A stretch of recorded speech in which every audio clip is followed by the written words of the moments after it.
Forget New Year, New You. This season is about slowing down, locking the doors, and cozying up at home with the one you really want to do nothing with. Your dog. After the holiday chaos, those quiet nights with a blanket, a podcast, and your pup feel like the reset you actually need. Ollie helps make those moments easier with fresh protein-packed meals made from real human-grade ingredients, so your dog can enjoy some quality comfort food too. Choose from 5 recipes and get a personalized plan for your dog's needs. Meals arrive perfectly proportioned with a scoop and storage container, so serving is fast and mess-free. And with Ollie's in-app on-demand health screenings, supporting your dog is easy, ensuring more cuddles for many years to come. Visit ollie.com/truecrime and use code TRUECRIME for 60% off your first box.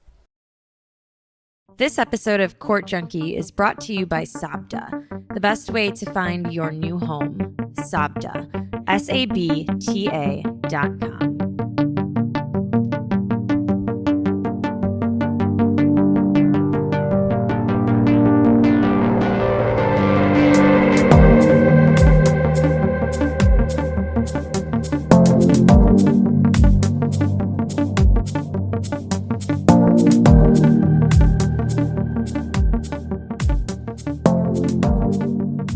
Hi, I'm Jillian, and you are listening to episode 4 of the Court Junkie podcast. Before I get started, I want to say thank you to everybody who has subscribed to my podcast, shared it, left a review, donated on my Patreon page. Starting this podcast has been a dream of mine for a very long time, so it's awesome to see that it's appreciated. I'm going to work hard to make this a really good podcast, but if you have any suggestions, please reach out and let me know. You can email me at courtjunkie@gmail.com, or you can reach me on Twitter or Facebook. And if you like the podcast, please leave me a review on iTunes, Stitcher, or wherever you're listening from. It's also important to me to tell you that my objective with this podcast is not to glorify these cases, but to shine more light on them. Now on to the episode. Today I'm going to be covering the case of a teenager whose mysterious death has a small college town in southern Illinois divided and a family desperate for answers. This is the case of Pravin Varughese.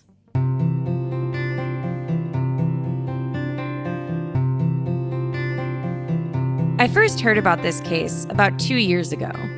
My mom, who likes to send me links to various news stories, sent me a link to a story about Pravin, and I remember immediately thinking that there was something fishy about it. About what really happened, about the way the case was handled.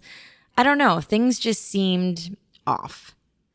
And now, fast forward 2 years, I've started this podcast, and there's been so much new information that has come out about this case that I just knew I wanted to talk about it.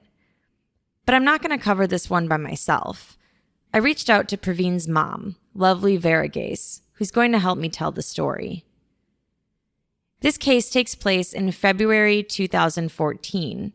Pravin Varughese was a 19-year-old sophomore at Southern Illinois University in Carbondale, Illinois.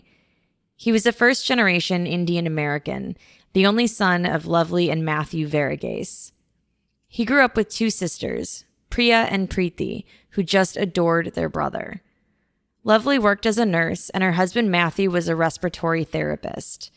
The family lived in Skokie, Illinois for years before settling into a suburb called Morton Grove, which is about 13 miles north of Chicago, where they lived since Pravin was 10 years old. And now, Pravin was away at college at SIU in Carbondale, about 5+ hours away. It was a cold winter night on February 12, 2014. It was a Wednesday night, and Pravin was out just doing what college kids do, partying at a friend's apartment with his cousin and his roommate, celebrating someone's birthday. He left the party just before midnight, but he never made it home. Pravin was reported missing the next day, and it wasn't long before the media picked up the story of his disappearance.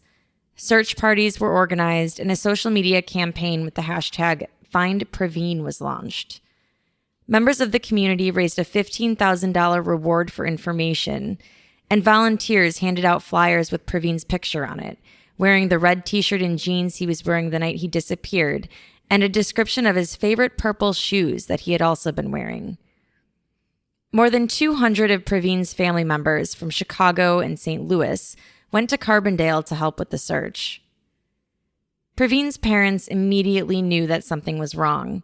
They spoke to a local reporter shortly after he went missing and said that it was unlike Pravin to not be in touch. I don't think he left on his own. I really feel somebody took him. He knows how worried we are all the time. So there was not even one day that he didn't call us and talk to us. So if he hasn't access to the phone, I'm sure he will call us right now. So I have a feeling somebody has it. Sadly, just one day after that interview aired, their worst nightmare came true. On February 18th, 6 days after Pravin disappeared, investigators held a press conference and announced that Pravin's body had been found. Investigators from both departments have worked numerous hours and followed numerous leads to locate Pravin. We have been assisted by the Illinois State Police Aviation Unit, Black Diamond Aviation, a local search and rescue canine team, and several other agencies. We deployed every available resource to locate Pravin. I regret to report that Pravin was found deceased at approximately 9:45 a.m. this morning in the 1400 block of East Main Street in a wooded area. That wooded area was about 3 miles away from where the party had been. The discovery of Pravin's body wasn't the only shocking info that came out at the press conference. Authorities said that a 22-year-old man had come forward to police the night before Pravin's body was found and told them that he had given a ride to Pravin on the night he disappeared. The man told police that there was some sort of physical altercation, a fight between he and Pravin, and that Pravin had gotten out of the car and then ran into the woods. Investigators learned while on West College Street, Pravin accepted a ride from a recent acquaintance, and on February 12, 2014, leaving just before midnight. Following a dispute, Pravin exited the vehicle in the 1400 block of East Main Street and fled into the wooded area. The difficult terrain and low temperatures are believed to have contributed to Pravin's difficulty finding his way out of the wooded area. Pravin's exact cause of death is still being investigated with the assistance of the Jackson County Coroner's Office. No foul play is expected at this time, or suspected at this time. On behalf of the City of Carbondale and the Carbondale Police Department, we extend our sincere condolences to Pravin's family and friends. So investigators' immediate theory was that Pravin had gotten lost in those woods and then succumbed to sub-freezing temperatures. Pravin had only been wearing a t-shirt and jeans at the time, and the temperatures were in the single digits the night he disappeared. Police seemed adamant that they didn't suspect foul play, even though they knew Pravin had gotten into a physical altercation that night. Headlines that read, "Missing student Pravin Varughese found dead, foul play not suspected," were printed the very day after his body was found. Dr. James Jacoby performed the autopsy and wrote in his report that the cause of death was hypothermia, with no noticeable trauma. The coroner called Pravin's mom and told her just that. And the coroner told you that there were no injuries. Right. He said hypothermia, no injuries when he spoke with you. No injuries. Mm-hmm. When he spoke with me, and even in the report, in the autopsy report, there is no injury, zero injury. And he marked that bruise as postmortem discoloration. He did not mention anything. They just found a small cut on his abrasion on his index finger, left index finger. That's the only injury they have marked. So the coroner said that there was a bruise on Pravin's face, but that it was post-mortem discoloration, meaning he got it after he had already passed away. And other than a small cut on his left index finger, Lovely was told that there were no other injuries. But as more details started to come out, Pravin's family and members of the community grew suspicious. Not only was the story of the man who had given Pravin a ride and then gotten into a fight with him that night not making much sense, but the family also had difficulty when it came to seeing Pravin's body for themselves. Lovely told me how she had to fight to see her son's body after he had been found. My daughter said, "When can we see him?" And that's when Dr. Cooper said, you cannot see him here. You have to wait till go to Chicago. The funeral home of your choice will bring him there, and you can see him there. And that did it. My God, I just went crazy. I said, I was like, why are you saying that? And he said, that's a protocol here. And then my daughter said, then how do you know it's Pravin?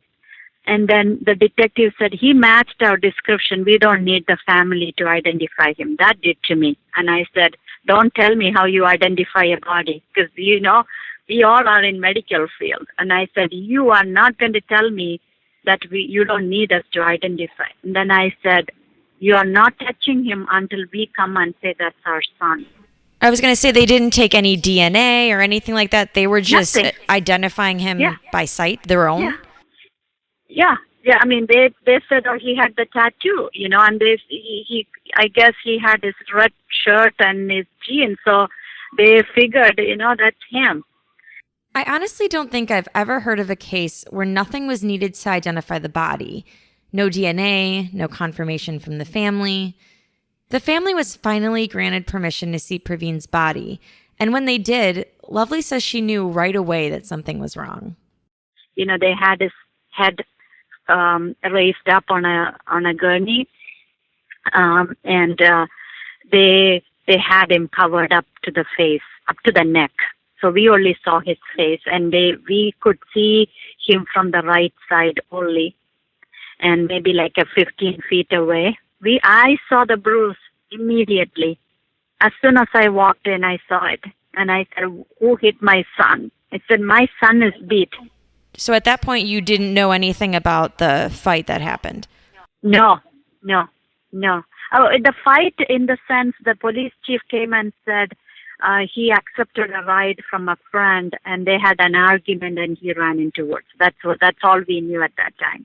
But as soon as I walked in, I saw that, and I said, "Who beat my son? My son is beat."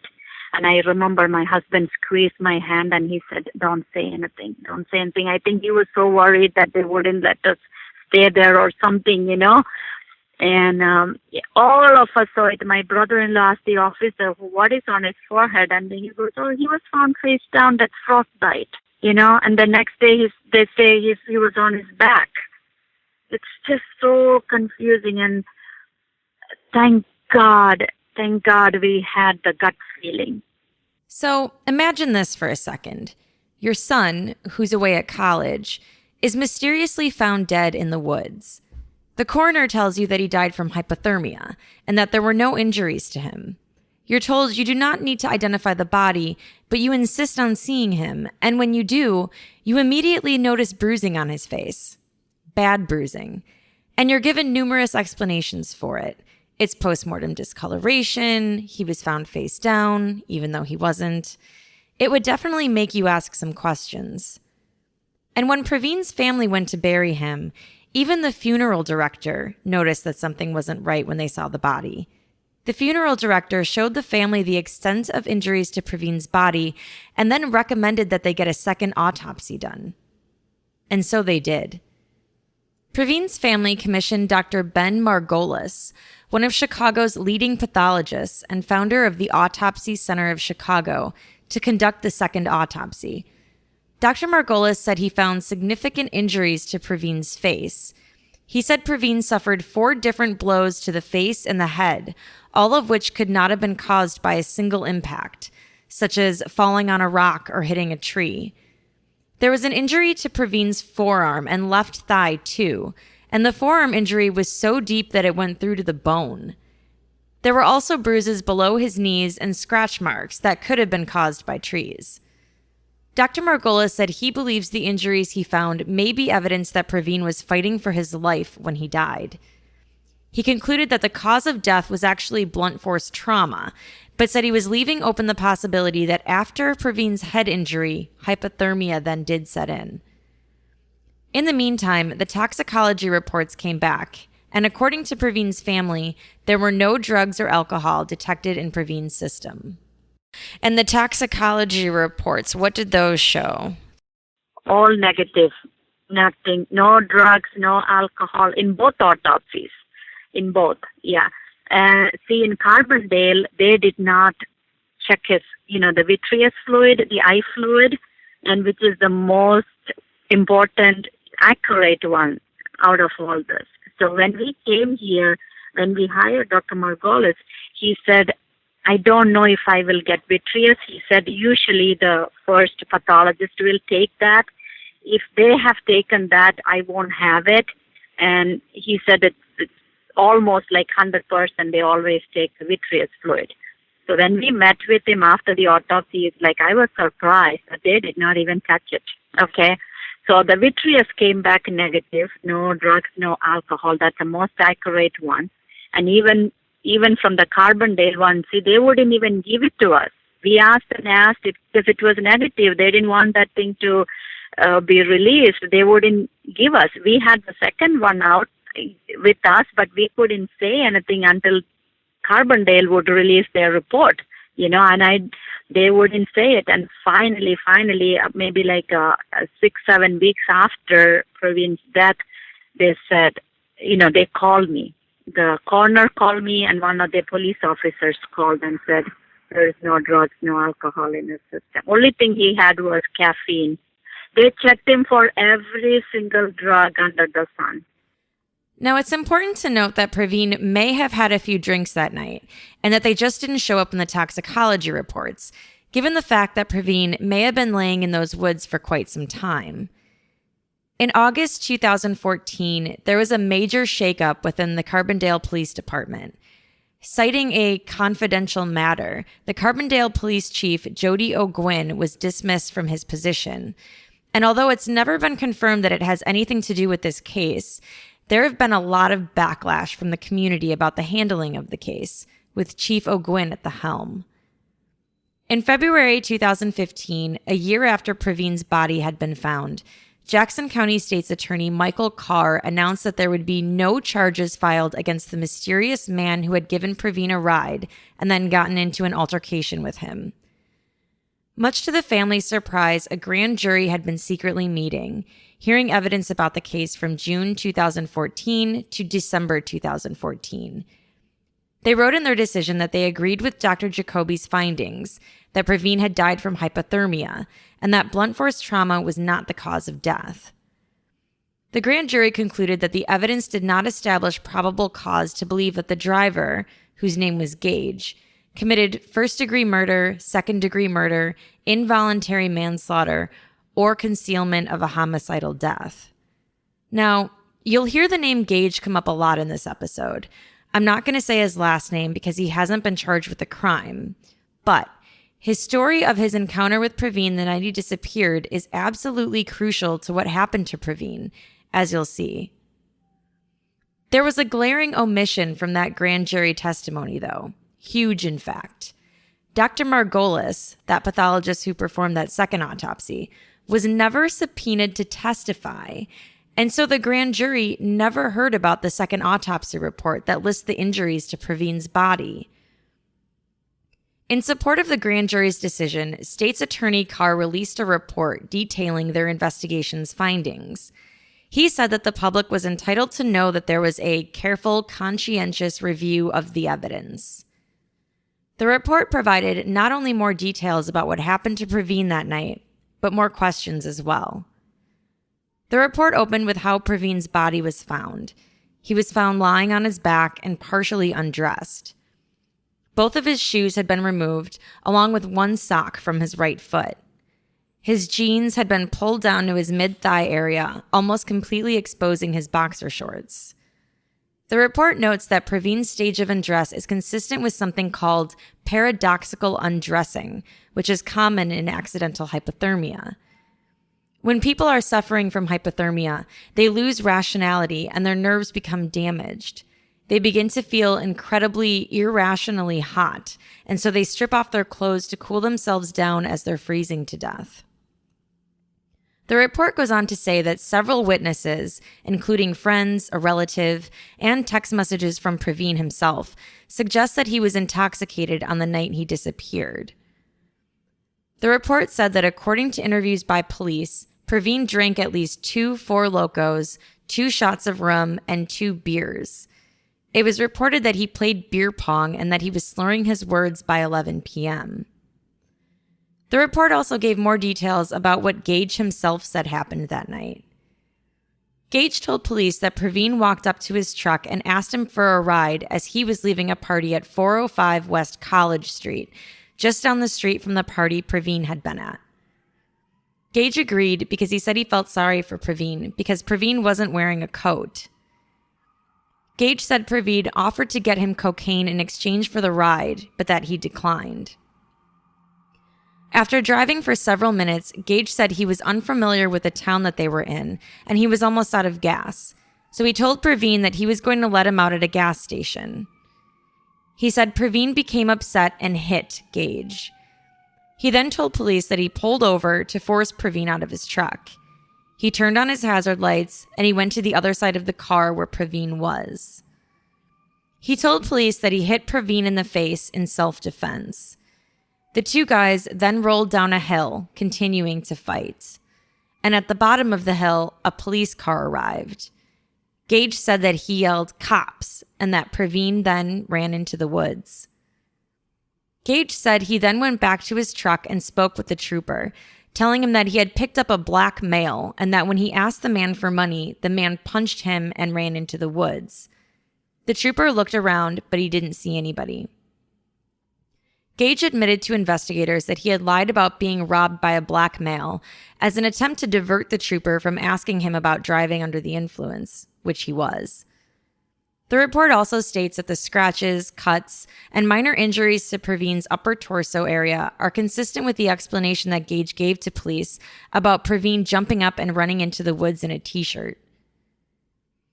The report also detailed an interesting phone call that one of Pravin's friends said that she got from Pravin the night he went missing, right around the time he would have been with Gage. She said Pravin's cell phone called her at 12:29 a.m. She answered and could hear a male voice saying, "Give me that back," and Pravin saying multiple times, "I'm trying to help you." The friend told police that Pravin's tone was serious and that she could hear a lot of movement. She said she believed she heard Pravin call the male Mark or Greg and that she could hear him say, "Don't hang up," and "Give me my pills back." The call lasted for a total of 1 minute and 58 seconds. The friend said it was not unusual for Pravin to call her late at night when he was drunk. The report said that there would have been no more than 3 to 4 minutes from the time that call ended until the time that the trooper pulled up, and that there was not enough time for Gage to get from the location where the body was found to the police car within that amount of time. The report said that the evidence supports the conclusion that Pravin died of hypothermia and that it was an accident, brought on by a combination of intoxication, rough terrain, frigid weather, little or no clothing, and confused and poor judgment. Carr said that 2 additional experienced pathologists reviewed the findings and agreed that Pravin froze to death and that he was not the victim of blunt force trauma. His report concluded, "This was a tragic end to a young man's life, but neither the facts nor circumstances which have been presented to me support bringing a criminal prosecution against anyone."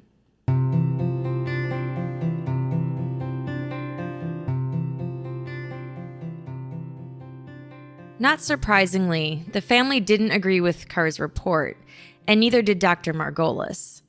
Dr. Margolis told reporters after Carr's report was released that he stands by his findings that Pravin had been beaten. Not all hope was lost, though. After releasing that report, Attorney Carr said that although he stands by the grand jury decision not to indict Gage, he agreed to step down from the case and assign a special prosecutor to take over. The state's attorney appellate prosecutor was appointed to look into the case. Pravin's family has a pending wrongful death lawsuit filed against Gage. The family's lawsuit accuses Gage of giving their son a ride and then hitting him in the head with a blunt force instrument. I asked Lovely what she thinks happened to her son.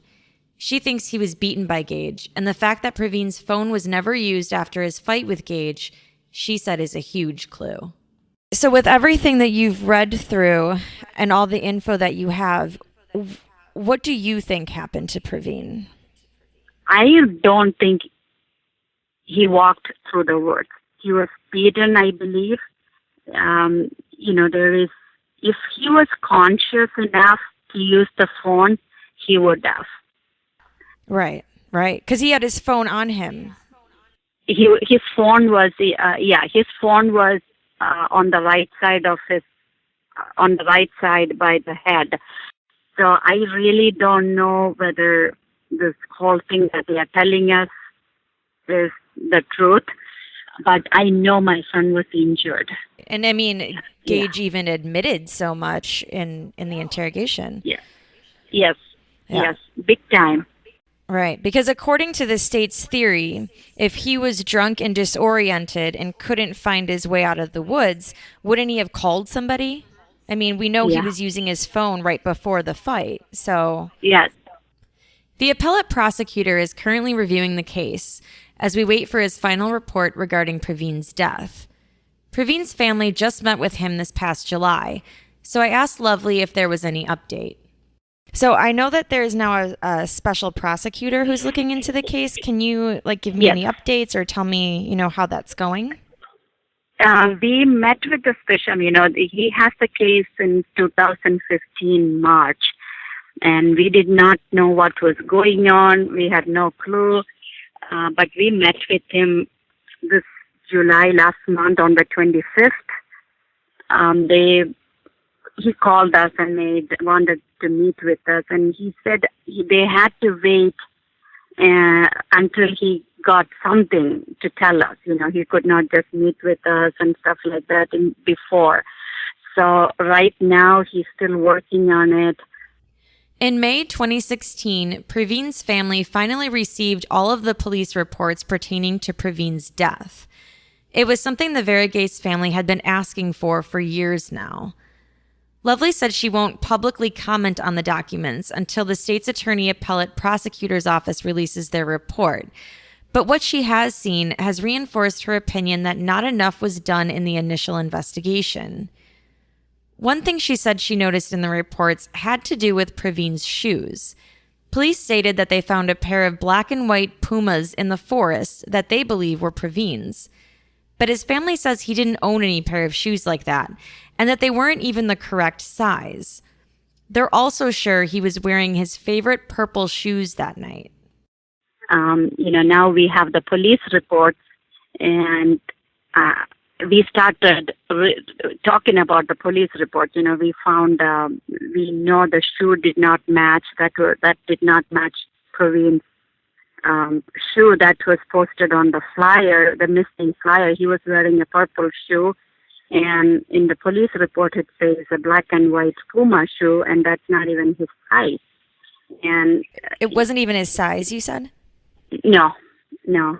And then I'm like, we brought everything back from his apartment, every single thing, even the Q-tip that was in his room, we brought it back, and his purple shoes is nowhere to be found.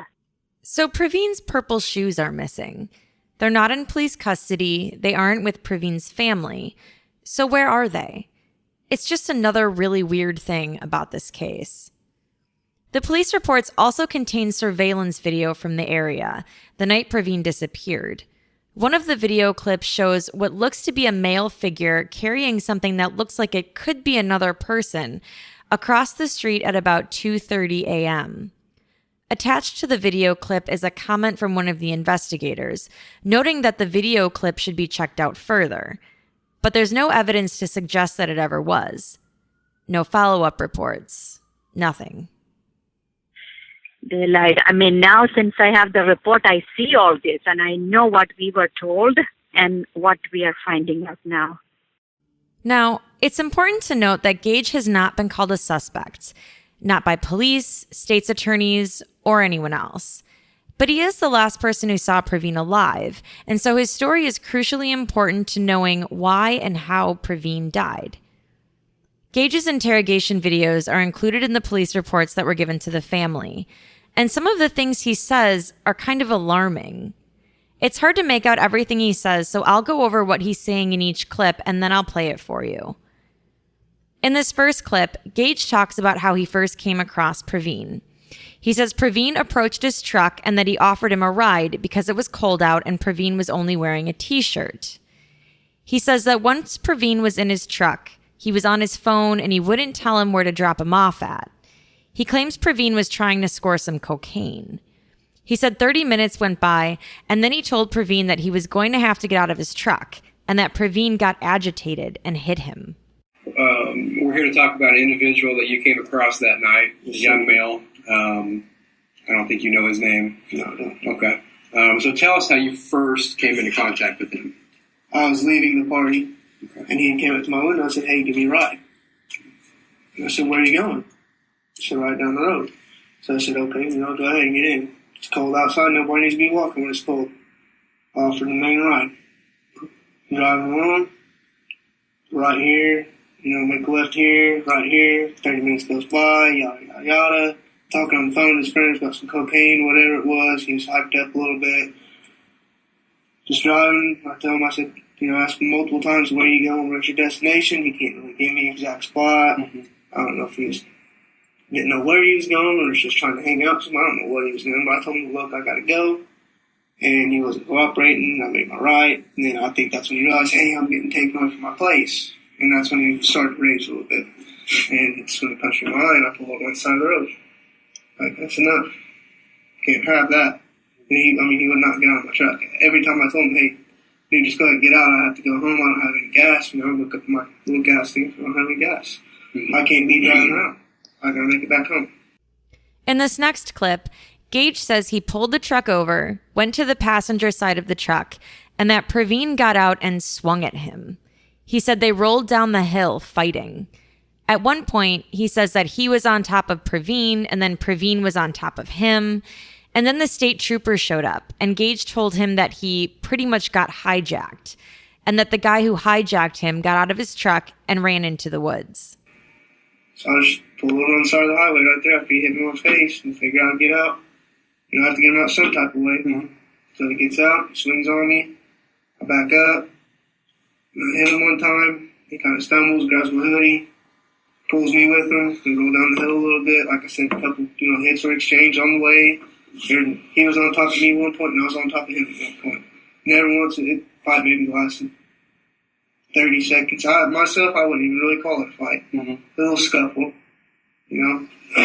We just rolled around, that's when the cop showed up. And he asked me what happened, and I told him pretty much got hijacked. I wouldn't get out of my car. He got up, he took off running these woods right here.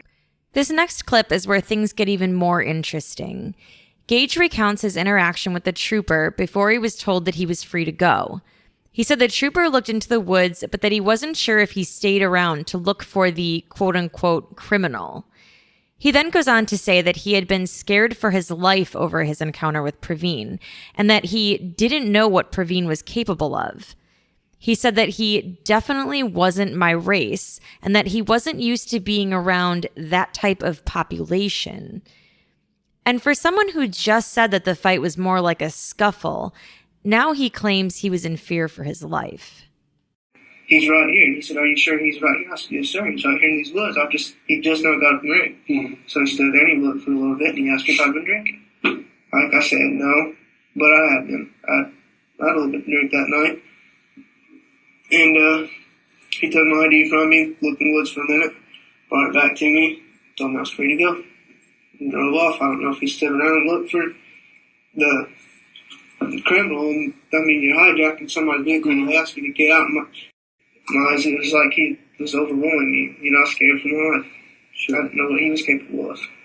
Definitely wasn't my race, and I ain't used to being around. I grew up in over it. I'm not used to being around that type of population, those type of people. I wasn't used to any of it. Gage then talks about how aggressive he says Pravin was. He reiterates that it was self-defense and talks about what a nice guy he is for wanting to help out Pravin in the cold weather. I don't know. And he started to get very, very just like, I'm not like I'm going to kill you violent, but he was, screaming at me, cussing at me, and he hit me, and I pulled over and put it in park. Took my keys out so he couldn't take my vehicle. Took my keys out and I put them in my pocket. I walked around just simply to get the kid out. He jumped out, he swung on me. Self-defense, I swung back. He's simply trying to help a guy out when it's cold out. Being simply I'm a nice guy. I hope just about anybody I see. If I see an old woman standing on the side of the road with a bag full of groceries, I'm going to help her out. In this last clip, Gage talks more about the fight and how he punched Pravin with a closed fist. He says, "I know how to defend myself." So the first time you punched him, you obviously avoided his punch. The first swing, he swung on me, and I moved back. I leaned back from it, and I swung on him. Okay. And then what hand were you using to punch? My dominant hand, my right hand. And this is just cop terminology, but did you have your hand in a fist? Yes. You punched him with a closed fist? Yes. Okay. So, I wasn't going to smack him. He swung on me. I thought, clearly he didn't get out of my vehicle. I don't know what the guy was capable of. I did self-defense. I know how to defend myself. And when he had swung on me, yes, I used a closed fist and I punched him. After you punched him, from what I understand, he grabbed you. You guys kind of grabbed each other. He had started to fall back because he was on a hill. Okay. And he grabbed me. And all his dead weight had pulled me with him. So we rolled down the hill. Okay. And just for the record here, did you use any weapons? No, sir. Any rocks or sticks? No, sir. No, sir. Did he ever attempt to use any weapons on you? Not that I'm aware of. So here are my thoughts. First of all, it definitely sounds like Gage and Pravin had gotten into quite a fight that night, even though Gage insists it was more like a scuffle. And the things that Gage says about Pravin, someone he didn't even know, is concerning too. Calling him a criminal and saying that he definitely wasn't my race. And why did Gage even pick up Pravin in the first place? I'm not sure I'm buying the reason Gage gave to police, that he felt bad for him because he didn't have a coat. And to drive around someone you don't know for 30 minutes? But even regardless of all of that, let's assume for a second that none of that matters. Here's what does. Gage admits to hitting Pravin and hitting him hard. Pravin never used his phone again after that altercation, and his phone was found on him. I keep coming back to the question of why didn't he use his phone again? The most logical theory, to me anyway, is that Gage hit him so hard that it made Pravin disoriented, and that he ended up dying in those woods. To think that he ran into the woods, got lost because he was intoxicated or on some sort of drugs, and that he didn't use his phone to call for help, it just doesn't really make sense to me. And a lot of people feel this way.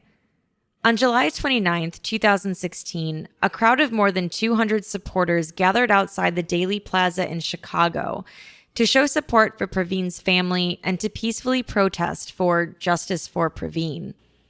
I spoke with Monica Zukas, who's a former radio host, friend, and advocate for Pravin's family. Monica knows everything there is to know about this case. She has reviewed thousands of documents with the family, and she's watched the interrogation videos herself. Monica lives in Marion, Illinois, which is about 15 minutes away from Carbondale, and she was able to give me some really good insight on the area. You see, the area is no stranger to suspicious deaths. About 2 years prior to Pravin's death, another SIU student named Molly Young was found dead from a gunshot wound to her head. She was at her ex-boyfriend's apartment and had been killed with her ex-boyfriend's gun. The ex-boyfriend claimed that she had committed suicide while he was sleeping in the bed next to her. He said that he slept through the gunshot. It's also interesting to note that the ex-boyfriend actually worked at the Carbondale Police Department as a police dispatcher, and that when police arrived, he was able to wash his hands and change his clothes before going into the station for questioning. Investigators say Molly committed suicide, but her family believes that she was murdered. I won't get much further into it, but I think you get the idea. Back to Pravin. Monica says she first really became involved in the case after hearing the press conference investigators gave after Pravin's body was found. I remember speaking with Molly Young's father the day they found Pravin, and I looked him in the eye right before the press conference. I said, they're going to get it right this time, right? Because this can't happen again. Like, whatever was wrong, they're going to get it right, right? And he said, I hope so. Because of all the knowledge I had for the 6 days prior to his finding, as soon as I heard that press conference, smoke was blowing out of my ears, and I was hysterical. I just had this sixth sense, this mother's intuition, something's wrong. The carefully chosen words the police chief used in that press conference, I knew they were downplaying, and I just had so much information, I just couldn't let it go. And I was hysterical to get to Lovely and her family and say, you have to get a second autopsy. You have to get a second autopsy. They have to get this right. And I didn't trust that the people down here were going to do it right, and they did not. I mean, this is somebody that had bruises all over his body that they are still saying 29 or 30 months later, the authorities over there, he had no injuries. So I've followed a lot of cases, and it's clear to me that this family has had to jump through a lot of hurdles in order to get some very basic answers to their questions regarding their son's death, both from the Carbondale PD and the Jackson County State's Attorney's Office.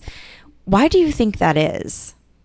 My answer to the whole question in general of why? Why would somebody either cover this up? What would be their motive of, one, I don't at all think there's a quote-unquote conspiracy to, okay, everybody get together and here's the story.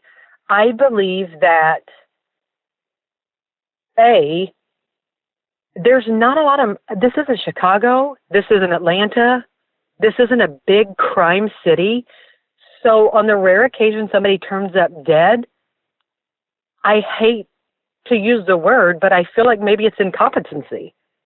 I think that they got a story and they just believed it. And I know that sounds like so basic, but I think when they spoke to Gage and he said, I picked him up and he was, whatever, then, hit me or tried to rob me or whatever, and I let him out, whichever version of the story, whether you look at the one he told the state police or the Carbondale police or this one of his friends or that one of his friends, because there's several stories he's told, I think that they believed him.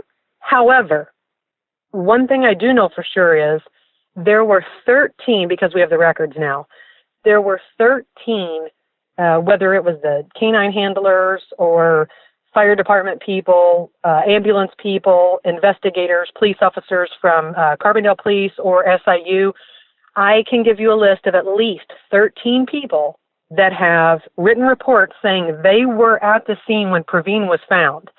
They detail very meticulously, he was laying this way, this sock was on, this sock was off, blah, blah, blah. And every one of them says, we didn't see any marks or bruises or anything on his face or head. And I've got the images from the scene, and I've got the images from autopsy number 1, and I've got the images from autopsy number 2, and I can tell you that is absolutely false. And if anybody has any vision and they see those 2 dark marks or dents or whatever on Pravin's face were absolutely staring them in the face. And that's one of my most chilling concerns to date. Monica also pointed out something else that I hadn't realized, and that's the size difference between Gage and Pravin. She said that Gage has at least 4 inches on Pravin and at least 30 to 50 pounds, which to me makes the whole fight scene story with Pravin on top of Gage and Gage on top of Pravin seem even more fishy. I asked Monica what her theory was, what she thinks happened that night. There's 1 hour that has for almost 30 months made me go completely, totally nuts. And I don't know that we will ever know for sure. However, I believe 1,000,000% that Pravin was absolutely not highly intoxicated. He did not die because he wandered off into the woods due to alcohol ingestion. I believe 1,000,000% that I don't know how these 2 crossed paths. I don't know why they crossed paths, but I feel very certain in saying something set rage and anger off in Gage, and he hit Pravin once too many and once too hard. And it was as simple as that. I think it happened fast. I think Gage freaked out. I know he's carrying this around with him because he's not an unconscionable, crazy bastard. I know that because I heard it in his voice the time I talked to him. He has a conscience, I know he does, but he also has the will not to get in trouble. My conversation with Monica concluded with her telling me that Pravin's family just wants answers. They just want the truth of what happened that night, and they don't think Gage is telling it. She told me that if Gage ever came forward and told them the truth, that Lovely would probably even hug him.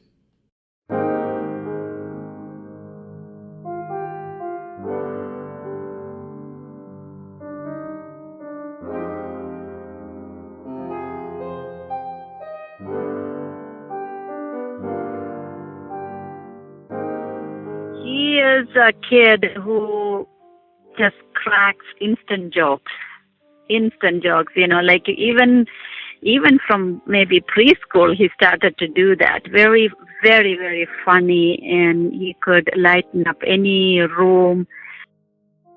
He was just light to everyone. So funny. I mean, he did not want anybody to sit and be gloomy. Everyone had to be happy for him, so if he's in the room, nobody was sitting there with their mouth closed. Everyone was laughing.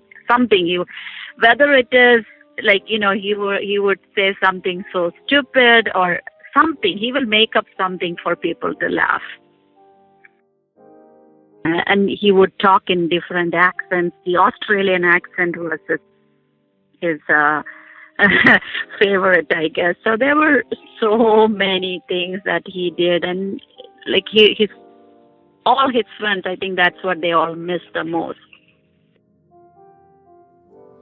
If you're interested in learning even more about Pravin's case, there's a lot of information you can check out online. His family has a website called justiceforpravin.org, which gives more information and shows the two autopsy reports side by side. You see the first autopsy report with barely anything on it, and then the second one that was commissioned by the family that goes into detail and lists Pravin's specific injuries. The autopsy reports sort of speak for themselves. I'll also be putting up some links on my website, courtjunkie.com/podcast. Just click on Pravin's episode. I'm also really interested to hear what you guys think. Do you think there's something fishy about Pravin's death? Please tweet or post on Facebook and use the hashtag CourtJunkie so we can talk about it. And that's all for this episode. A special thanks goes out to Pravin's mom, Lovely, for being kind enough to talk to me about Pravin and to tell me his story. And a special thanks to Monica Zukas, who is kind enough to give me the local perspective on the area where this all occurred. When the special prosecutor is finished with his investigation, I hope that the outcome brings some answers and maybe even some peace to the Varughese family. And a special thanks to all of you, the listeners. Please consider subscribing to this podcast and leaving me a review if you like it. And I'm doing this podcast all on my own, so if you really like it, please consider donating at patreon.com/courtjunkie so I can keep these episodes coming. And lastly, thank you to our sponsor, Sabta, the best way to find your new home, Sabta, SABTA.com.